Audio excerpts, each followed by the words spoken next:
So my first device that I like to use is my note-taking tablet. This is the Books Note Air 5C. It's an ink tablet, basically kind of similar to a Kindle in the sense of its physical moving particles. And this texture of the screen is kind of matte in a way, but I can also write with it using a stylus. I primarily use this to annotate PDFs from my lectures, and right now I'm currently taking physics over the summer, and so what I'll do is, for example, open up my physics lecture notes, so over here, and now I can annotate slides. I can also add pages throughout whenever the lecture requires more room, and I can write on it, as well as when I save it, it will sync over to my computer, and I'll show that in a little bit later as well. I like this a lot. It's about $500, and I had to replace my old note-taking device, which was an iPad 8th generation, because it was slow, and my previous high school gave it to me, and there was just not enough storage on it to continue working with it in college. There are different brands of note-taking tablets in this e-ink space. I would say this space is pretty niche, such as the Remarkable, the Kindle Scribe, the Supernote. But what all those kind of offer is a very locked down system. And what I like about Books is that it runs Android. So I can download basically any apps on here that an Android tablet runs. And so basically it's just a Android tablet that is an e-ink screen. So I can have Gmail on it, for example, and check my email. I can also use Duo, which is like my university's verification app as well. And right now this is not the default launcher. The default launcher looks like this. Oops. But I use something called the AIO launcher, which is just a launcher for Android devices. It's pretty minimalistic, and I like it a lot. I can also download books from my computer and put it on here. And so right now I'm reading The Plague by Albert Camus. And so it kind of doubles as a e-reader as well. Generally appreciate the size as well, and the thing I like about it is that it's very thin. There's no camera on it, unfortunately, but I like it because there's no camera bump, so I can lay it flat and then just write on it as well. Next up is my flip phone. This is the blue flip phone. Yeah, so it's the Blue Flex 8GB flip phone. I can get it for $30 at Best Buy. And what I like to do in college is I leave my regular phone, which is the one I'm recording on right now, in my dorm, or I leave this phone actually at home, so separate from college, and I just carry this around. I have it set up so that whatever phone number rings to this phone right here, which is the phone number I give out to everyone, I have a setting on this iPhone to do call forwarding. So if it rings on this number, it will forward the number to this number here. So this is a completely different phone number, completely different SIM card, and in a pinch, I give this number out to close friends, or to family, or to my roommates. If they ever need to reach me, I can text and also call as well. And so it gives me a reason to just pretty functional, to stay kind of focused throughout the day. And as well, I know that I'm trying to find a balance between convenience as well as portability, as well as trying to stay focused as well. And so this might be overkill, and so I acknowledge how kind of extreme this might be. And so I'll bring my laptop to school, and then I can get messages from my MacBook as well. Yeah, okay, so moving on to, the only downside about this thing is that it runs its own OS, so it's called Kai OS, so I can't really download any Android apps on here. So it's pretty locked down in that sense. Okay, last but not least, we have my MacBook. This is the M2 MacBook Pro, 32 gigabytes of RAM, 1 terabyte of storage. Use this for everything. Appreciate Macs and their long battery life as well as efficiency. For what I do, I don't require that many power heavy apps, and sometimes I occasionally video edit as well.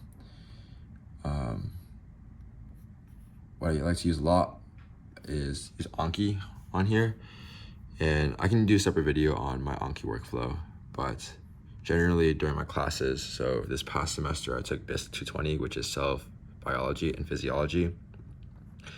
I have this subdeck, so I opened it up, and then every midterm I create a subdeck, and then when my professor records a lecture, this certain professor records her lectures, and I go back. I first go to lecture, I annotate all the slides, what I can get down on this thing, and it will save to over here. And then 2 days on the line, maybe the next day or the weekend, then I'll go back and rewatch the lecture, and then I'll take notes on it. And then these are the kind of notes that I take. They're mostly image occlusion, which is just covering up the text box or the key, or they'll be front and back, just normal like this, or they'll be close deletion. So let's see, for example, like lecture, like over here, lecture 9. So it'd be like steps to the sodium pump, and then I'll like read it out here. And then I'll try to do these decks kind of frequently, preparing up for the midterm as well. In theory, this would work, but in practice, I end up just making all my decks and procrastinating, and then I'm making it like 2 days before the midterm. So when I was talking about how I connect my notes to my computer, I've used a couple different note-taking apps, which was GoodNotes for the iPad or Notability. And I know that those apps, if you write it on your iPad, it can sync to the Notability or GoodNotes app on your Mac. I'm not sure if those require subscriptions, but what I do is I first download the lecture to my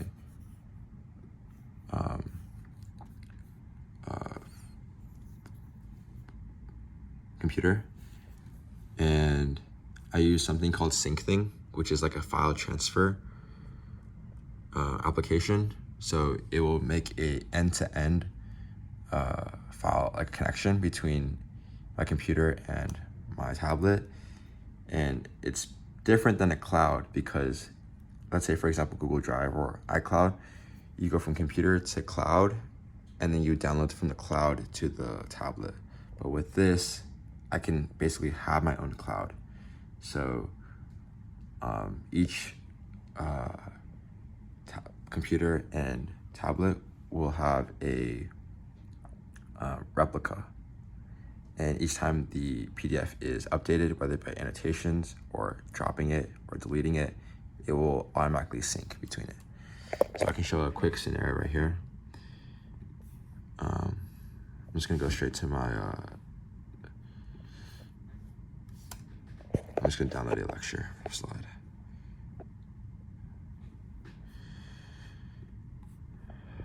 So let's say, for example, I'm preparing for a lecture. I'm going to my school's page. I'll go down to my lecture slides here. And let's say I want to annotate chapter 10. So download to here to my computer. And this will just go to my downloads file.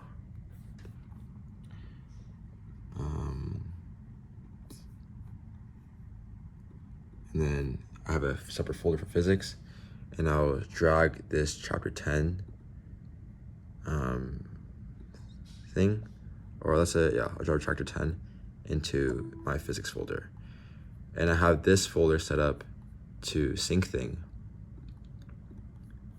so that it will automatically sync over, and then in real time, I can go to here open up my physics folder, and now I have chapter 10 here. So I have 2 copies of chapter 10 here, but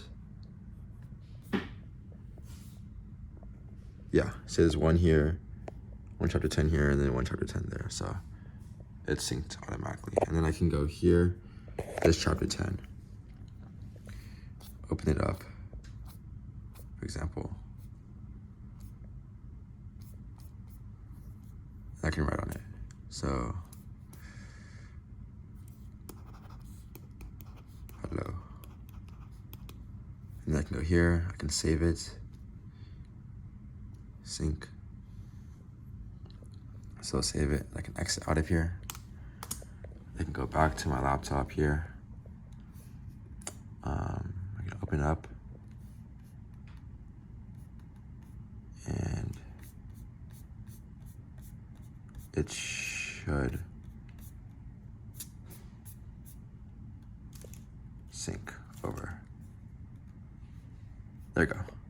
So pretty quick. Sometimes it doesn't work, but sometimes it does. And I appreciate how seamless it is. I have control over my file transfers, as well as I get to, it costs completely free as well. I also use this app in conjunction called Tailscale, which allows to have a faster connection. So basically at my university, there's like different Wi-Fi hotspots, like hubs, even though it's under one network domain. And so let's say in the same network for my dorm, I go to my dorm to my lecture hall. Those are not the same Wi-Fi like hotspots. So what this does, it kind of like bypasses it and makes the connection easier.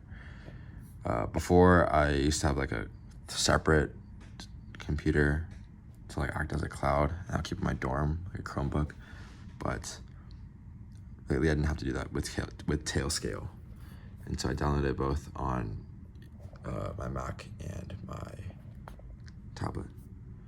Also, I get to read manga in here as well. So that's probably the best thing that I can do here. Currently reading Berserk, One Piece, Vagabond, and Vinland Saga. But One Piece is pretty peak, so I don't have to buy manga books either. All right, hope you guys enjoyed.